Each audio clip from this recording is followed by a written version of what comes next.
அவ்வளோதான், எடுத்தாச்சு.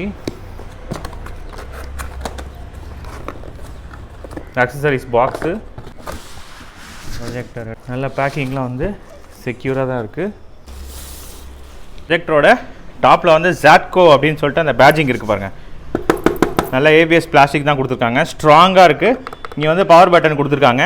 ப்ரொஜெக்டரோட இந்த பக்கம் பார்த்தீங்க அப்படின்னா உங்களுக்கு அந்த கூலிங் பைப் வந்து போகுது, அதுக்கு வந்து ஏர் வென்ட்ஸ் இருக்குது. ஸோ ஃப்ரண்ட்டில் வந்து செம்ம அழகாக இருக்குங்க. ஆக்சுவலாக ஆட்டோ ஃபோக்கஸ், அதுக்கப்புறம் ஆட்டோ கீஸ்டோனுக்கான சென்சார் கொடுக்குறாங்க. அதுக்கப்புறம் வந்து நல்ல சில்வர் லைன்டு வந்து உங்களுக்கு லென்ஸ் இருக்குது ஆக்சுவலாக.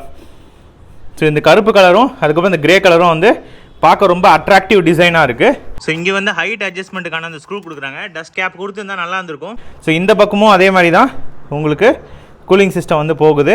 ப்ரொஜெக்டரோட பேக் சைடு பார்த்தீங்க அப்படின்னா 2 USB போட்டு 2 HDMI போட்டு, ரெண்டுமே வந்து ஆர்க் சப்போர்ட் பண்ணும்.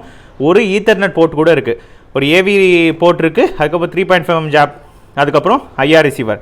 சரிங்களா? ஸோ அதுக்கப்புறம் பவர் ப்ளக்இன் பண்ணுறதுக்கான அந்த போர்ட்டும் கொடுத்துருக்காங்க. சீலிங் மவுண்ட் இருக்கா அப்படின்னு சொல்லிட்டு நான் உங்களுக்கு காமிச்சிடுறேன். இங்கே பாருங்க, சீலிங் மவுண்ட்டுக்கான ஸ்க்ரூவும் கொடுத்துருக்காங்க. ஸோ 4 எண்ட்லேயும் நீங்கள் சீலிங் மவுண்ட்டை வந்து நீங்கள் பண்ணிக்கலாம். டேபிள் மவுண்ட் தான் பண்ணுறேன் அப்படின்னா அது வழுக்காமல் இருக்கிறதுக்கு புஷ் கொடுக்குறாங்க.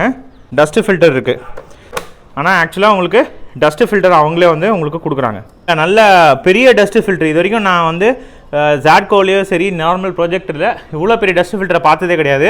டஸ்ட்டு ஃபில்டரை இந்த இடம் இருக்குது பார்த்தீங்களா, இதை இப்படி ஃபேஸ் பண்ண மாதிரி வச்சு உள்ளே இன்சர்ட் பண்ணிட்டீங்கன்னா உள்ளே போய் உக்காந்துரும். அவ்வளோதான், ஃபிக்ஸ் ஆகிடுச்சு பாருங்கள். ஸோ எடுத்து நீங்கள் இந்த மாதிரி ப்ரொஜெக்டரை மந்த்லி ட்வைஸ் வந்து நீங்கள் க்ளீன் பண்ணலாம். ஸோ அதுதான் பெரிய சர்ஃபேஸ் இருக்குது, இண்டிகேட்டட் பட்டன்ஸ் இருக்குது. இவ்வளோ காசு கொடுக்குறோம், கண்டிப்பாக கொடுத்து இருப்பாங்கன்னு நான் எக்ஸ்பெக்ட் பண்ணது தான். USB டேரெக்டாக வந்து பட்டன் கொடுத்துருக்காங்க பாருங்கள். நெட்ஃப்ளிக்ஸ், யூடியூப்பு இதெல்லாம் நம்ம வந்து இது பண்ணிக்கலாம். அதேமாதிரி இது வந்து ப்ளூடூத் ரிமோட். நீங்கள் சப்போஸ் போயிடுச்சுன்னா கூட தனியாக வாங்கி கூட நீங்கள் பேர் பண்ணிக்கலாம். SSL போடுற மாதிரி கொடுக்குறாங்க. அதுக்கப்புறம் ஒரு 2-pin பவர் போர்ட், அதுக்கப்புறமா வந்து ஒரு 3.5mm ஜாக், அதுக்கப்புறமா வந்து ஜாட்கோட 1 year வாரண்ட்டி இருக்குது, ரிஜிஸ்டர் பண்ணிக்கோங்க. அதுக்கப்புறமா ஒரு user manual. So user manual வந்து வீடியோ பாஸ் பண்ணிவிட்டு பாருங்கள். ஸோ பேசிக் ஃபங்க்ஷன்ஸ் என்ன அப்படின்றத அவங்க தெளிவாக கொடுத்துருக்காங்க. ஸோ இவ்வளோ தான் பாக்ஸோட வரும். ப்ரொஜெக்டரோட வெயிட் பார்த்துடலாம். 3494 கிராம் இந்த ப்ரொஜெக்டரோட வெயிட் பொறுத்த வரைக்கும். ஃபுல்லாக டெஸ்ட் பண்ணி பார்த்துடலாம் வாங்க. ஸோ OTT கண்டென்ட் ஒர்க் ஆகுதா அப்படின்னு சொல்லிட்டு கேட்குறவங்களுக்கு அங்கே பாருங்கள். ஸோ நெட்ஃப்ளிக்ஸ் மூவி நான் வந்து உங்களுக்கு காமிச்சிட்ருக்கேன். ஸோ எல்லா நெட்ஃப்ளிக்ஸ்லேயும் மூவி வந்து HD ரெசல்யூஷன் தான் நான் வந்து பர்ச்சேஸ் பண்ணியிருக்க பிளானே, அது வந்து அங்கே காட்டுது பாருங்கள். So OTT content Android